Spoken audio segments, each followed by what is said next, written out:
Good morning, guys. Today's daily chat and pat. I tried to get Gypsy, my dog, my Labrador, to come and sit here with me, but she's not interested in being a showgirl. She wants to go and lay in the sun instead. So you've just got me.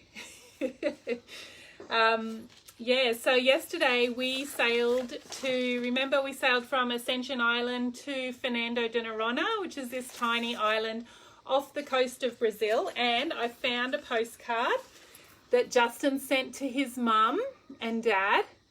See how there's those amazing rocky pinnacles on this island. Now I'll see if I can find a website to give you a link in the comments below so that you can look at some photos, but it's a pretty cool island. So Justin's postcard says, "Hi Mum and Dad, well, we've basically crossed the Atlantic, 4,500 miles under our belt. We missed the surf season by a month or two, so it's all about the surfing for Justin. From here, we will sail straight to Tobago, where we're itching to get there. 1,900 miles to go, just following the coast of South America. Leaving tomorrow with another boat called Ali Nui, who we made good friends with. They had young children on the boat. Happy Mother's Day, Mom. We'll speak to you guys from Tobago. Love, Justin and Kim." So pretty cute. Look at that amazing island. I'll see if I can find you some photos. And then I found a newspaper article that Justin's mum had put in it was an article about us in their local newspaper, and she's been interviewed a couple of times in here too. So it says, "It was 2 years ago when Port Elizabeth's Justin and his girlfriend Kim decided to take up yachting as a hobby. Nobody knew then they would be so serious about this hobby that they would put everything aside, buy a yacht and sail across the Atlantic Ocean in February this year. And now 6 months later, the two have stunned family and friends by continuing to sail throughout the Caribbean. It's very hard to believe. I didn't realize they were serious about yachting until I saw them sail off. I'm glad they've done it because they're having the time of their life," said Justin's mother, Deline. But she is quick to add that it wasn't easy for the two, who had been working for Billabong to get this far. They had no prior knowledge of sailing, so they spent 2 years preparing for the crossing. They also had to save like crazy to buy the yacht, she said. After numerous navigation courses, they were ready for the big sail. According to correspondence from the two have sent to Deline, the trip across the Blue Yonder was the biggest test of endurance they have ever had. It was physically, mentally and emotionally exhausted, with many things breaking along the way. But we made it to St. Helena in an impressive 16 days, they wrote. Of course, there were also a few surprises in store for them on the trip, which closely resembled an episode of Survivor." How funny is that? "Like waking up to find a massive whale next to their boat as they sailed to Ascension Island." Well, we didn't wake up. That's a bit wrong because we weren't asleep. We were in the cockpit. "We had a huge fright. He just appeared out of nowhere and blew air at us from within 5 meters.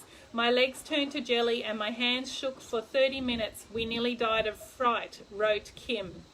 "There was also the time when a kamikaze flying fish landed on the front deck and then onto the bed while they were sailing to Fernando De Noronha. Their plan is to find work in the islands for the next couple of years, and after that, who knows, maybe they'll sail across the Pacific." And there's a funny, it's not very clear, but a photo of the two of us in front of the boat.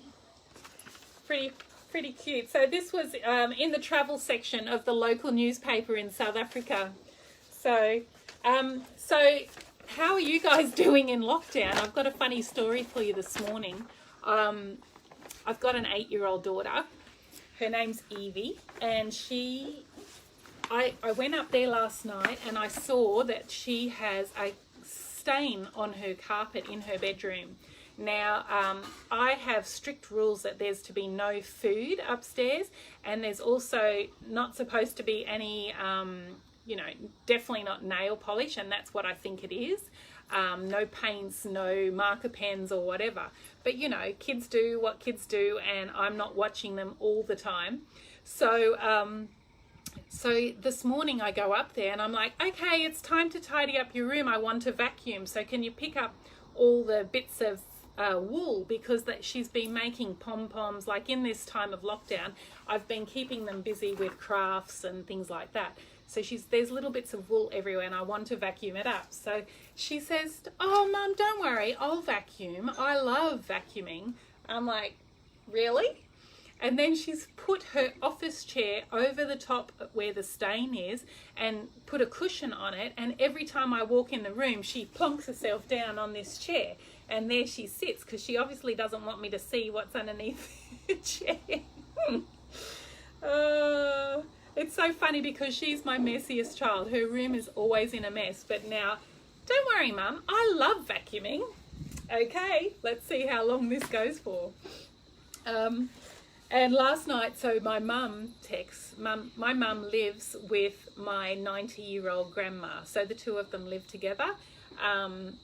And they're in lockdown, of course. Mum is struggling because Mum's very busy and likes to be out and about. She still coaches rep basketball, and she's very involved in the community. So it's driving Mum a little crazy being stuck at home.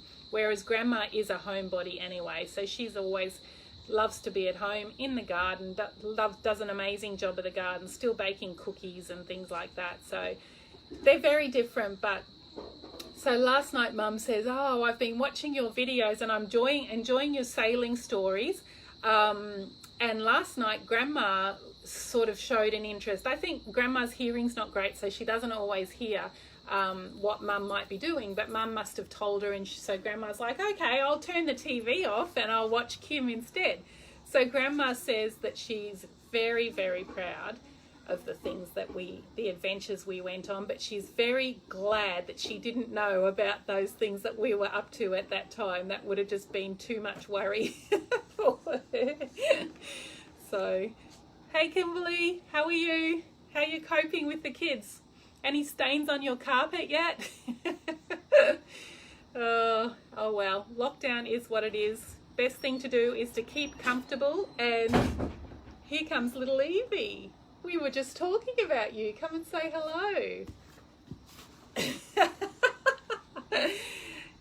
Do you know what I know? No, I don't know what you know. She doesn't know what I know. Oh well. Who is that? Hey Pam. How's life in Pennsylvania? You coping? You guys all comfortable? So what are we going to do for this shopping event? What have you guys got in mind? I'll let you know what my ideas are, but yeah, let's think about it. I think the number one priority now is to get you some things that are cool and comfortable to wear while we're at home. And I've got some great house dresses that are perfect to wear around the house. And I think it's all about comfort and simplicity, not having to iron. Would you like to go? No. No? Okay. Yeah, so if you got any ideas. Hey Rebecca, you're leaving tomorrow. Oh my goodness. Now I've got to worry about you driving all that way. Oh my goodness. So Rebecca is in Mexico. She's got a house down there, and she has been very torn about when is the right time and whether she should stay put or whether they should make the long drive all the way back to Washington State. I think it's a long way. She said 5 or 6 days of driving. So yeah, you have to update us along the way, Rebecca, that you can take us on your little adventure. Wouldn't that be fun? All right, guys, have a lovely evening. I'll give you the next installment tomorrow. We will sail from Fernando to Tobago, which is one of the most southern islands in the Caribbean. Hey, Rocky. And yeah, I'll read that passage to you. It actually went quite quickly because we got into some good currents. So even though we had pretty terrible sailing conditions, the current was screaming up the coastline of South America, and it took us with us. So it was so good. All right, I'll chat tomorrow. Have a lovely evening, and thanks so much for tuning in.